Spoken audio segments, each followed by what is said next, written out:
Okay, recording, yes. Okay, so now we're going to go through and cut a double-sided key. Just a standard TAT13. This one is NS2R Irribi. So we're going to cut that. It's like a steel key. I'll look what it is. Find out soon enough. Alright, so we're going to get off cutting Holden. Go back, back, back. Ooh. Codemaster EXE problem. It's unusual. Why has it done that? You know what? Use this button. Test it.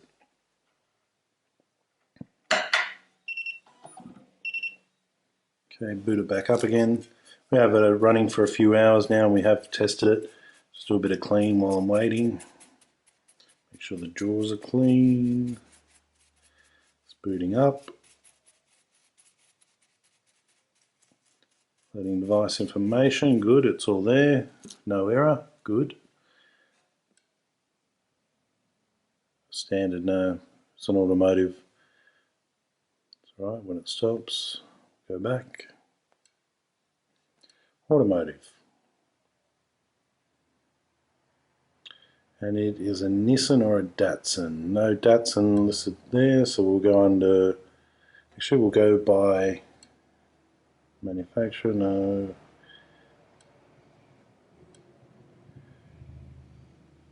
We'll go under Nissan. Okay, so this is an older key here, all key blanks. And let's go Irribi, looking for NS2R.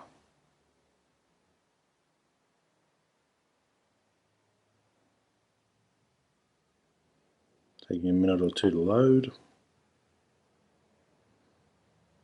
No, it's not displaying anything.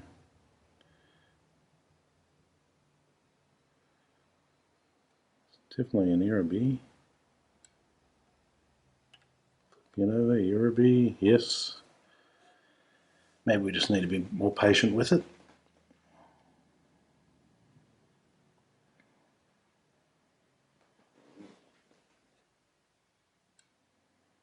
Okay, so we're learning that Irribi code references are not very good. It's okay, we'll go Silka.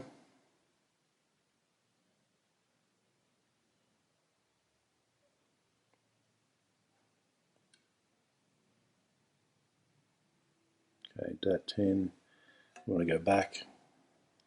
Okay, now it's showing, okay, so perhaps it is just a patience thing. It might take a little bit of time to load up.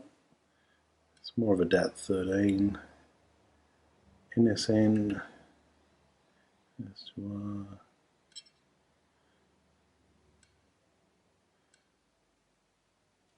DAT12 should do it.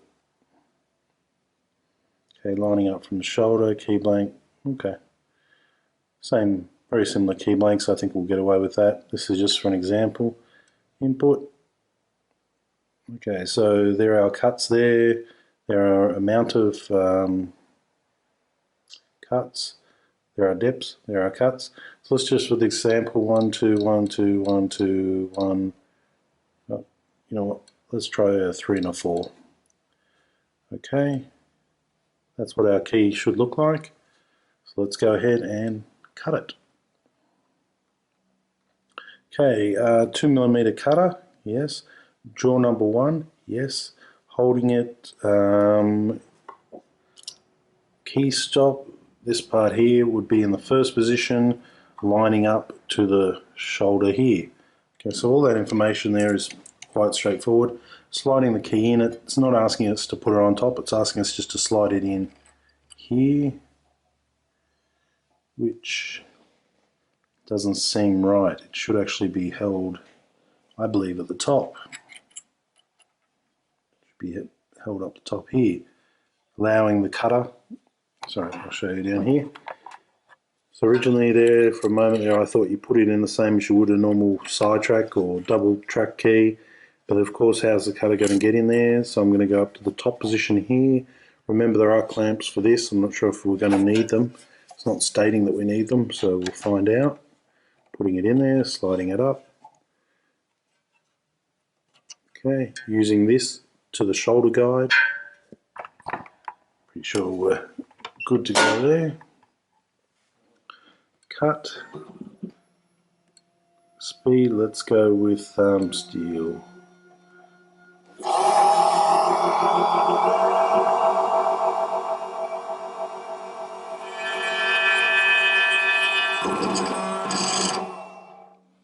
Okay, stopping that because we want to have a look and see if it's brass or steel.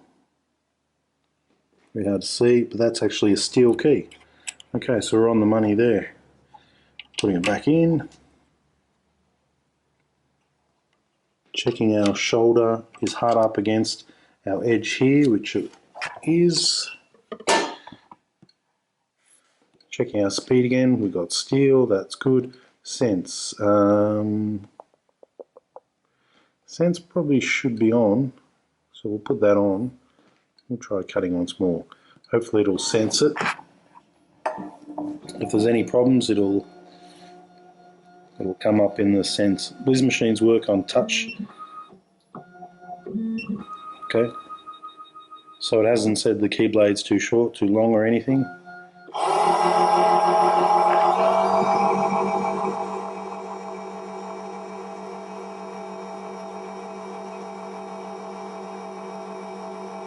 Now it's going to start at the highest cuts and slowly work its way down to the deepest cuts. So it should dig in now.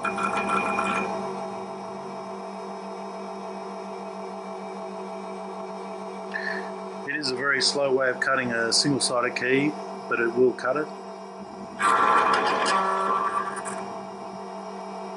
Of course, a normal code machine will be quicker, but if your code machine breaks down and you want to use this, you can.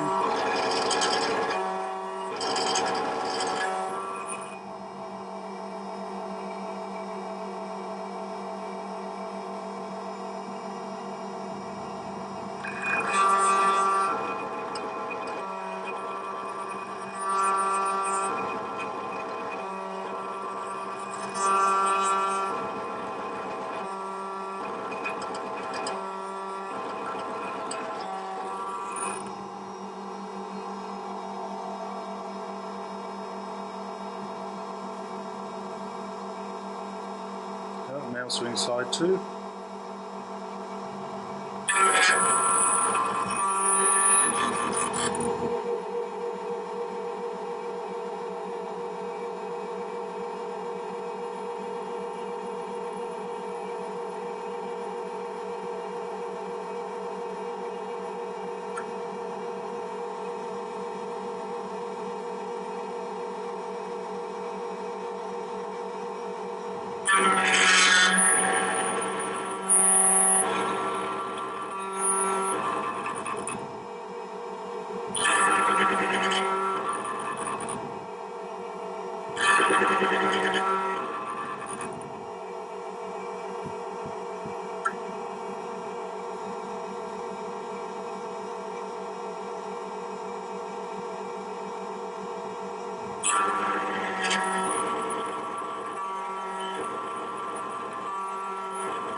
Okay, so there we have it. It has cut a double-sided standard car key.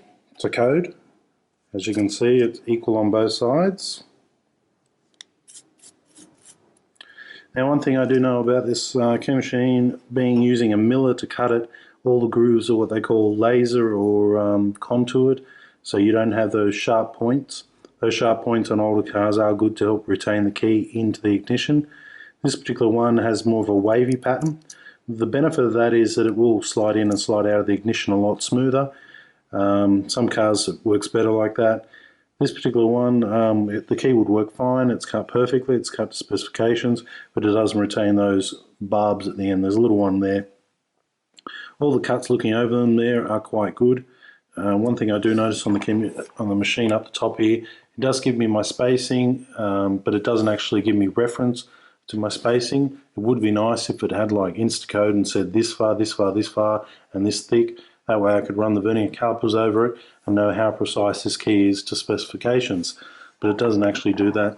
Any person who owns this machine obviously owns Instacode as well.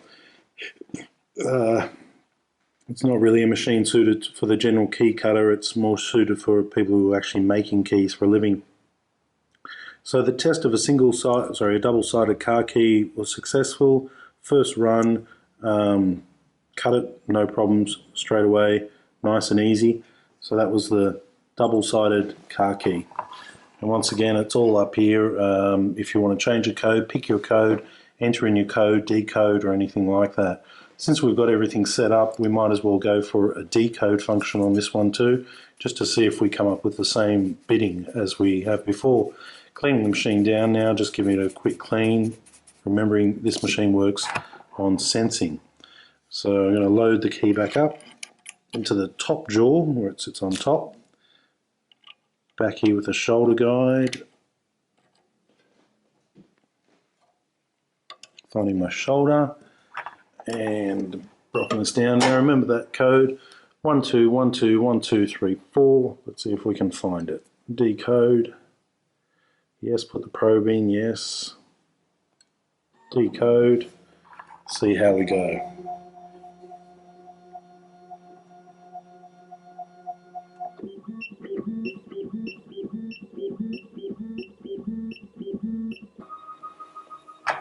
Looking at the results, 1 2 1 2 1 2 3 4. It was perfect.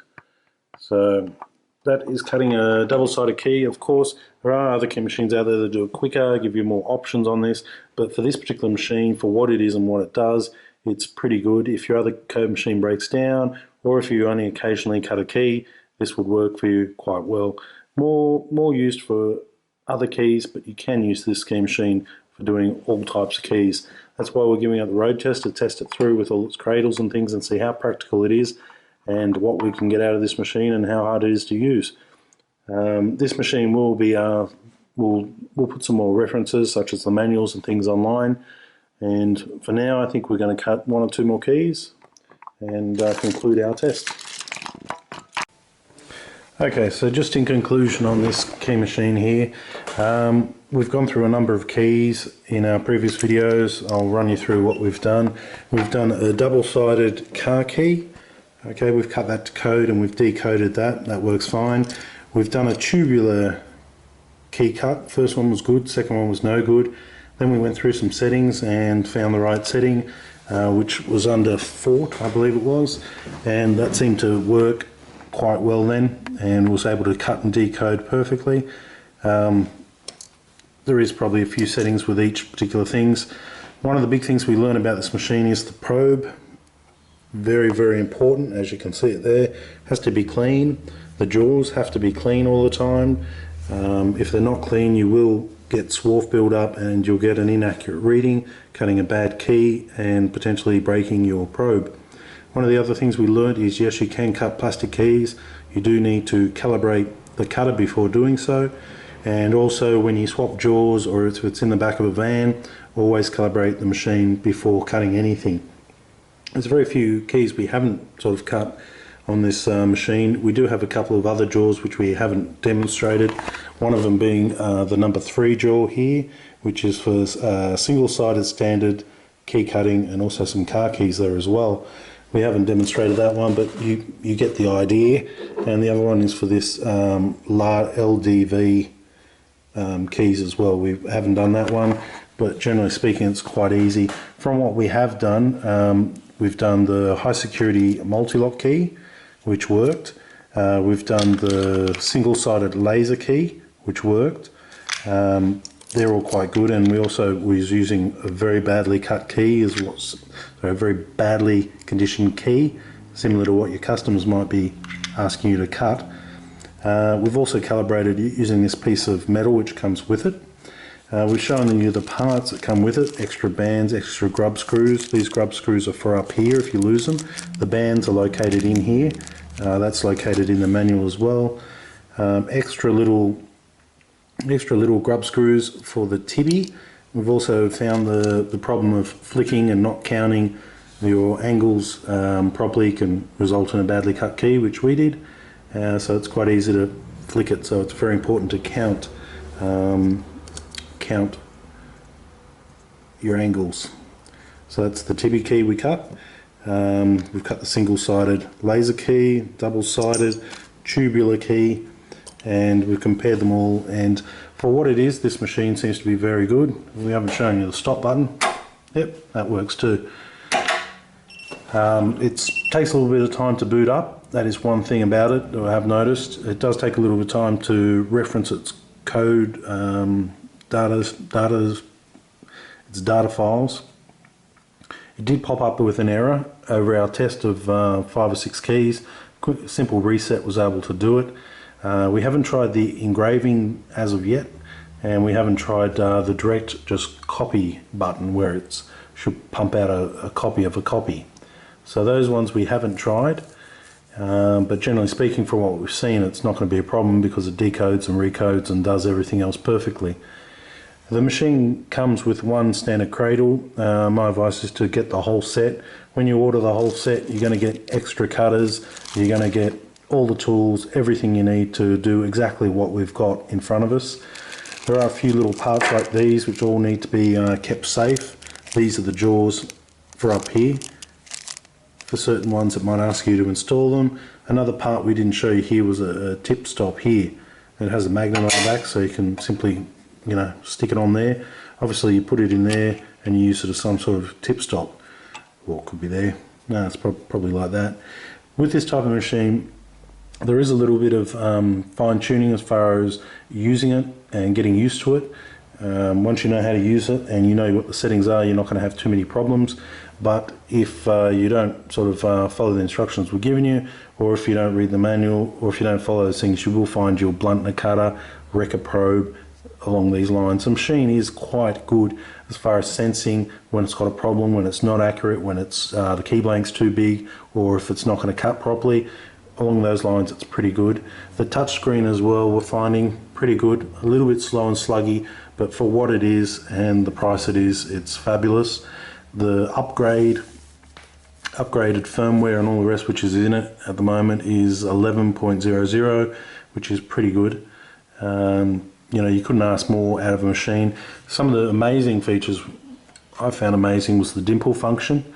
Being able to cut dimple keys on a machine like this is excellent. So not only can you cut the standard automotive single-sided tubular, you can also cut dimple keys. So for most people who don't want to invest an extra $10,000 for a dimple cutting machine, it helps when you need to cut an emergency key.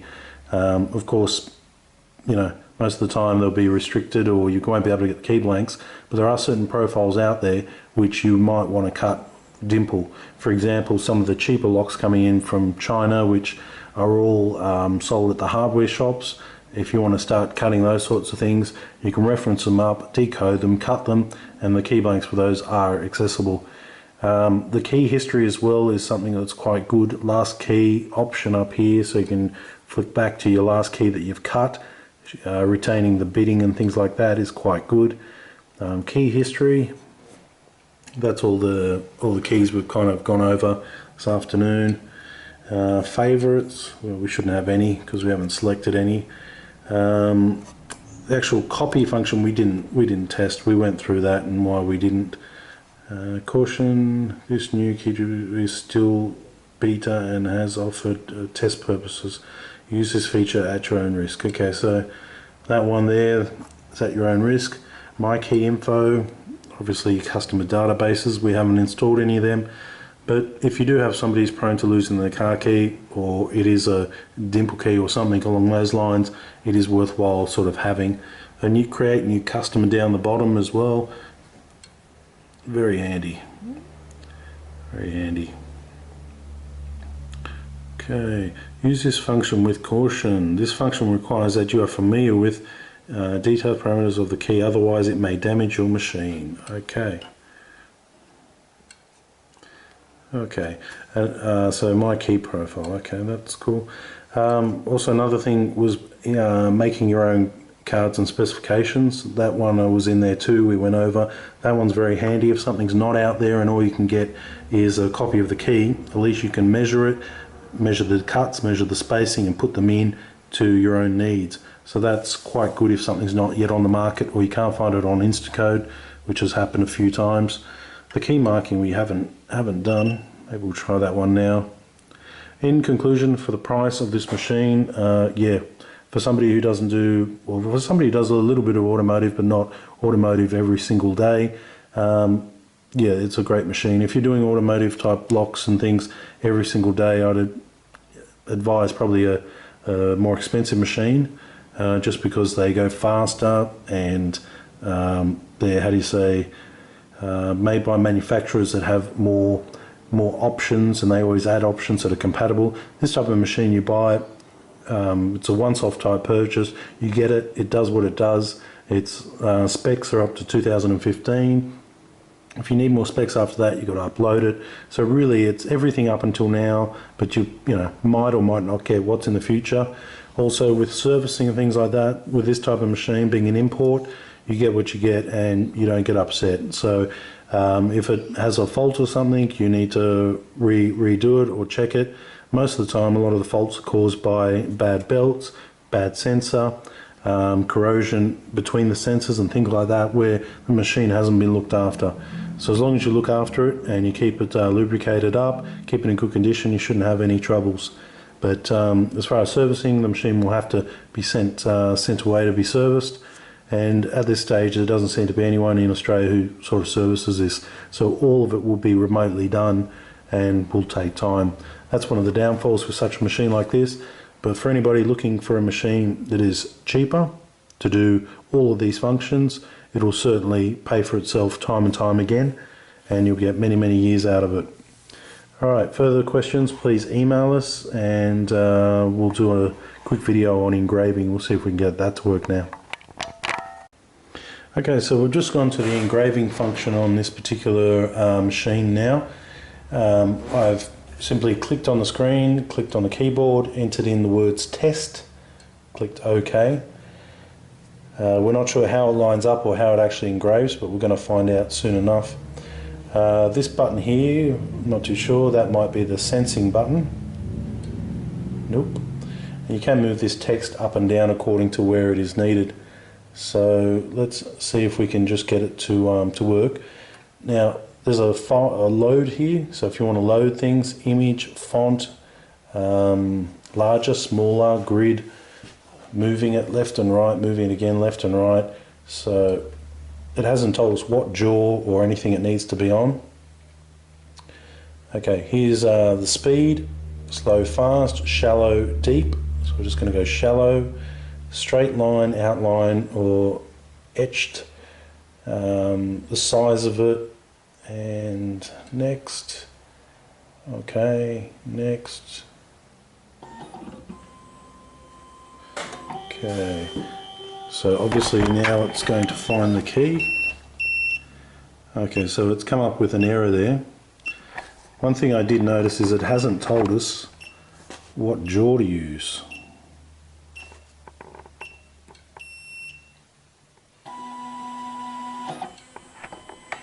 So as you can see, I'm actually doing this for the first time.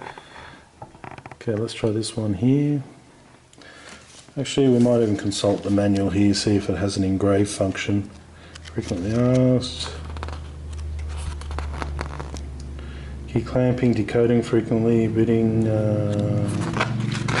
These instructions are very, you know, a lot of pictures, but not much information. Key cutting does at least tell us what jaws to clamp on.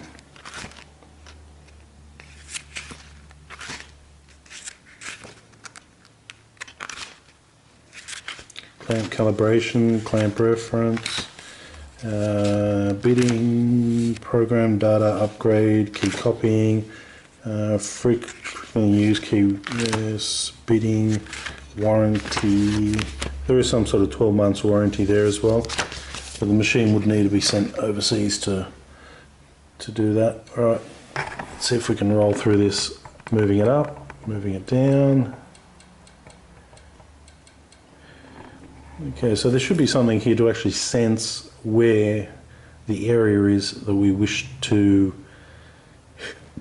engrave.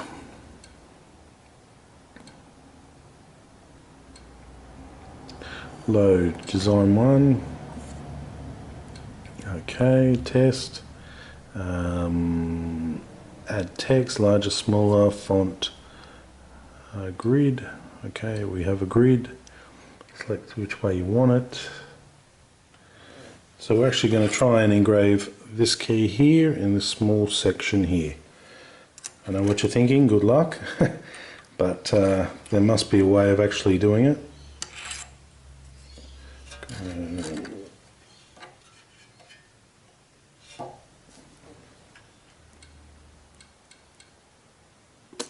Next, we only want shallow, we'll go normal speed, and next. So start, what's it going to do?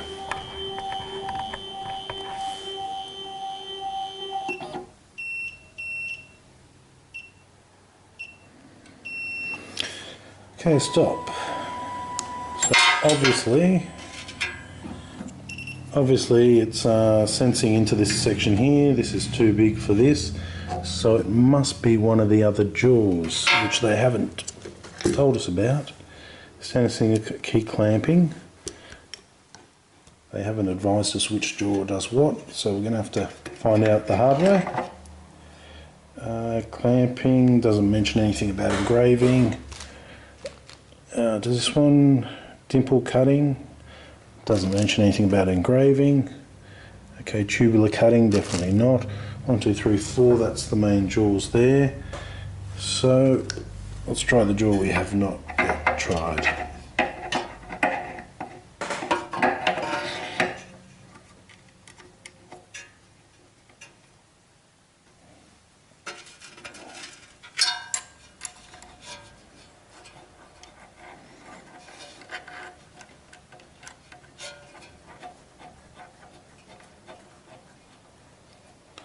So there's two sides, this 3.5 or 5.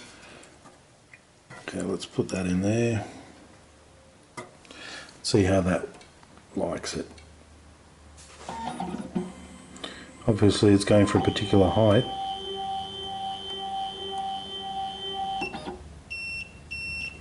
And that's not correct either. Alright, so we'll take some time to work on how to use that engrave function, or whether or not it works or doesn't work, or is it in fact even compatible with this machine. But if we find it, we'll do another video on that. Thanks for watching.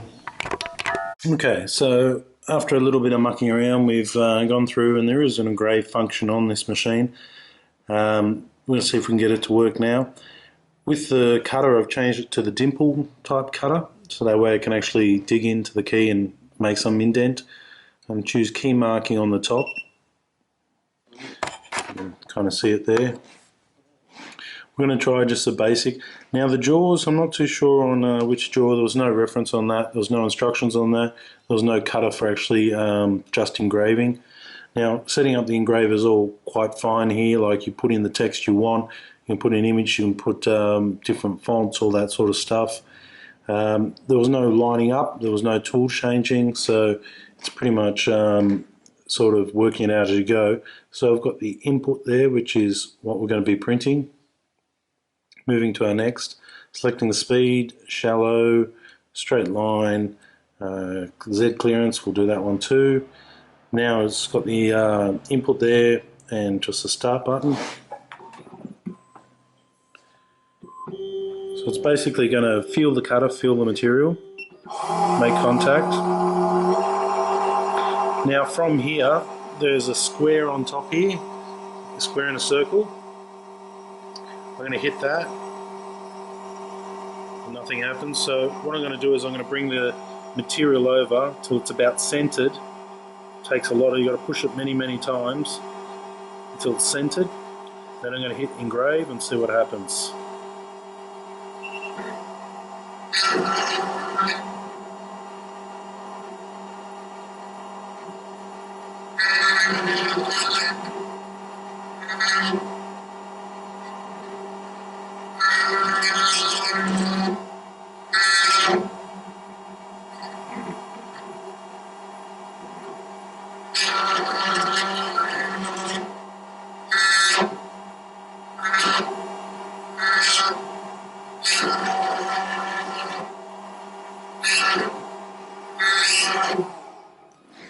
Okay, now just have a look over it, and it did want to write something, but clearly just turns up with all these lines.